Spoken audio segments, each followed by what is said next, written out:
요한복음 1장. 태초에 말씀이 계셨습니다. 그 말씀은 하나님과 함께 계셨는데 그 말씀은 곧 하나님이셨습니다. 그분은 세상이 창조되기도 전에 하나님과 함께 계셨습니다. 모든 것이 그분을 통하여 지음을 받았습니다. 지음을 받은 것 중에서 어느 것 하나도 그분 없이 지어진 것이 없습니다. 그분 안에는 생명이 있습니다. 그 생명은 세상 사람들을 비추는 빛이었습니다. 그 빛이 어둠 속에서 빛을 발했지만 어두움은 그 빛을 깨닫지 못했습니다. 하나님께로부터 보냄을 받은 요한이라는 사람이 있었습니다. 요한은 그 빛에 대해 증언하여 자기를 통해 모든 사람들이 믿음을 얻도록 하기 위해 보냄을 받은 사람입니다. 요한 자신은 그 빛이 아니었으나 사람들에게 그 빛에 대하여 증언하기 위해 온 것입니다. 참 빛이 있었습니다. 그 빛은 세상에 와서 모든 사람을 비췄습니다. 참빛이 되신 말씀이 세상에 계셨습니다. 세상은 그분을 통하여 지음을 받았는데도 그분을 알지 못하였습니다. 그분은 자기의 땅에 오셨으나 그의 백성들은 그분을 영접하지 않았습니다. 그러나 누구든지 그분을 영접하는 사람들, 그분의 이름을 믿는 사람들에게는 하나님의 자녀가 되는 자격을 주셨습니다. 좋은 가문에 태어난 사람들만 하나님의 자녀가 되는 것이 아닙니다. 또한 어떤 사람들의 계획이나 바람에 의해서 그리고 그들의 조상으로 말미암아 하나님의 자녀가 된 것도 아닙니다. 다만 그들은 하나님 자신이 그들의 아버지라는 사실 때문에 하나님의 자녀가 된 것입니다. 말씀이 사람이 되셔서 우리 가운데에서 사셨습니다. 우리는 그분의 영광을 보았습니다. 그 영광은 오직 아버지의 독생자만이 가질 수 있는 영광이었습니다. 그 말씀은 은혜와 진리로 충만해 있었습니다. 요한이 그분에 대해서 증언하며 외쳤습니다. 내가 전에 내 뒤에 오시는 분이 계시는데 그분이 나보다 더 위대하신 것은 내가 태어나기 전에 존재하셨기 때문이다 라고 말했는데 이분이 바로 내가 말한 그분이다. 그분의 충만하신 것에서 우리 모두는 넘치는 은혜를 받았습니다. 그것은 율법이 모세를 통해 주어졌지만 은혜와 진리는 예수 그리스도를 통하여 왔기 때문입니다. 지금까지 하나님을 본 사람은 아무도 없었습니다. 그러나 하나님이시며 아버지 곁에 계시던 독생자이신 분이 우리에게 하나님이 어떤 분이신지를 알려주셨습니다. 요한이 증언한 내용은 이렇습니다. 예루살렘에 사는 유대인들이 제사장과 레위인 몇 사람을 요한에게 보내어 당신은 누구십니까? 라고 묻게 했습니다. 요한은 그 질문에 거절하지 않고 대답했습니다. 그는 분명하게 말했습니다. 나는 그리스도가 아닙니다.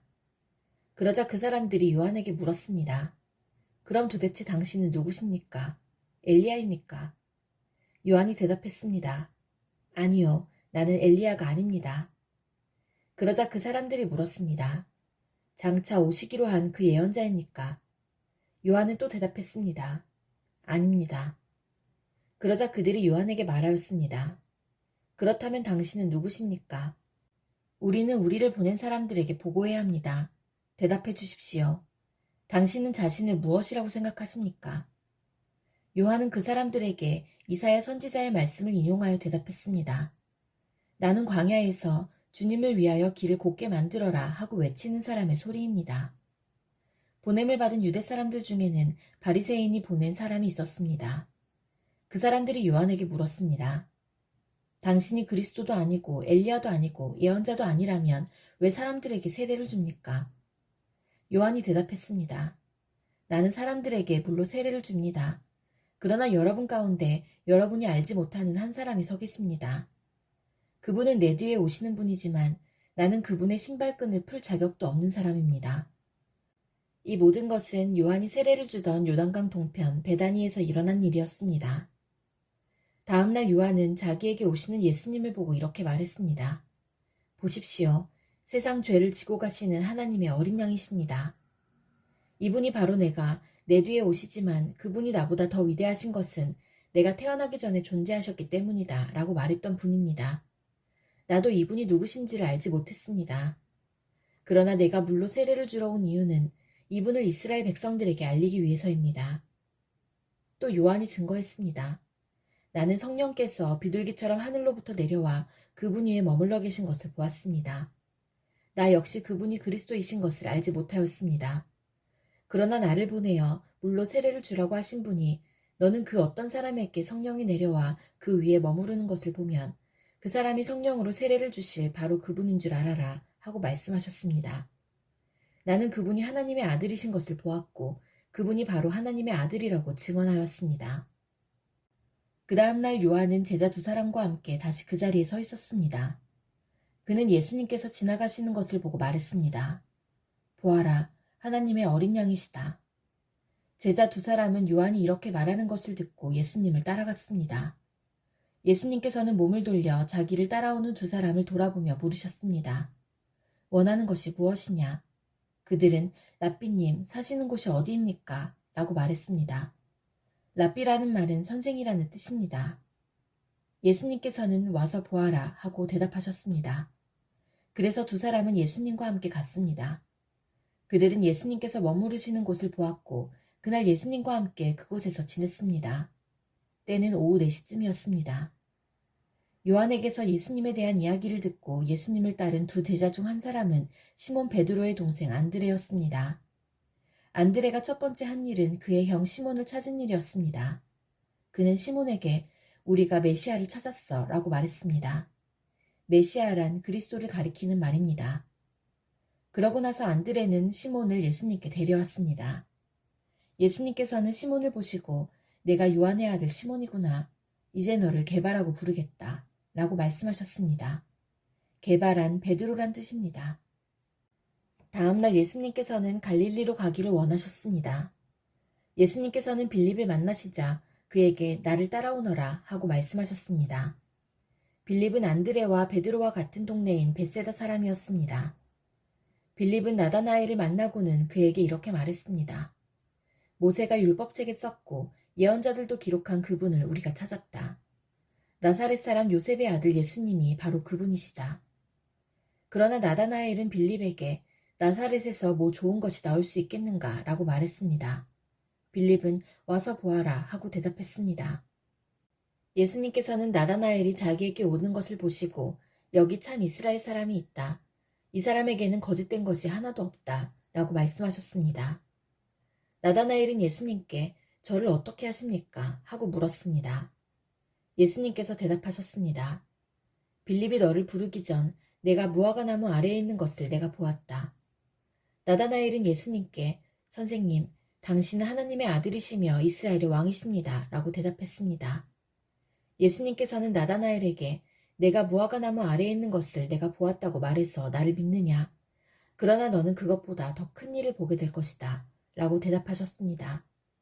그리고 그들에게 내가 너희에게 진리를 말한다. 너희는 하늘이 열리고 하나님의 천사들이 인자 위에서 오르락 내리락 하는 것을 보게 될 것이다. 라고 말씀하셨습니다. 요한복음 2장 3일째 되던 날에 갈릴리에 있는 가나라는 마을에서 결혼식이 열렸습니다. 예수님의 어머니도 결혼식에 참석하였고 예수님과 그분의 제자들도 결혼식에 초대받았습니다. 포도주가 바닥났을 때 예수님의 어머니가 예수님께 이 집에 포도주가 다 떨어졌구나 라고 말해주었습니다. 예수님께서는 어머니, 왜 저에게 이런 부탁을 하십니까? 저의 때가 아직 오지 않았습니다. 라고 대답하셨습니다. 예수님의 어머니는 하인들에게 그분이 시키시는 일은 무엇이든지 하여라 하고 말해두었습니다. 그 집에는 돌로 만든 물 항아리가 6개 있었습니다. 이 항아리는 유대인들이 정결 예식에 사용하는 항아리들이었습니다. 그것은 각각 물 2-3동이를 담을 수 있는 항아리였습니다.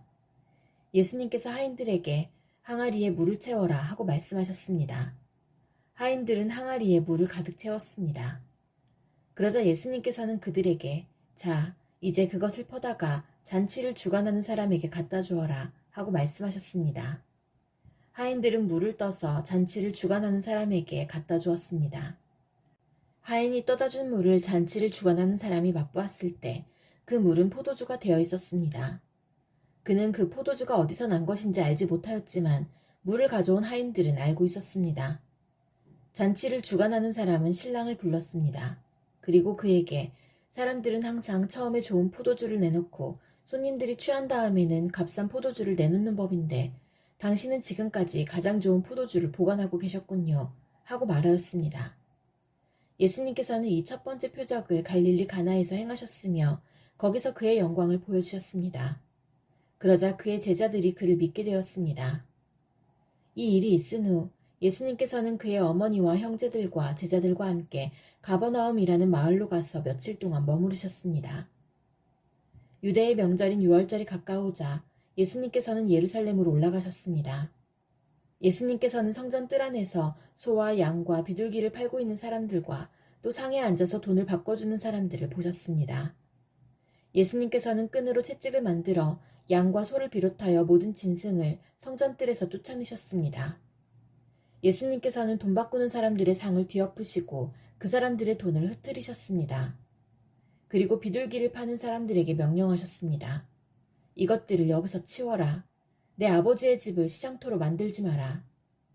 이때 제자들은 성경에 주님의 집에 대한 나의 열심이 불처럼 나를 삼켜버렸다 라고 기록된 것을 생각하였습니다. 유대인들은 예수님께 당신은 당신에게 이런 일들을 행할 권리가 있다는 것을 증명할 무슨 표적을 행할 수 있습니까? 하고 물었습니다. 예수님께서는 이 성전을 허물어라. 그러면 내가 3일 만에 이것을 다시 세우겠다 라고 대답하셨습니다. 그러자 유대인들은 이 성전을 건축하는데 46년이 걸렸는데 당신이 3일 만에 다시 세우겠다는 겁니까? 라고 반문했습니다.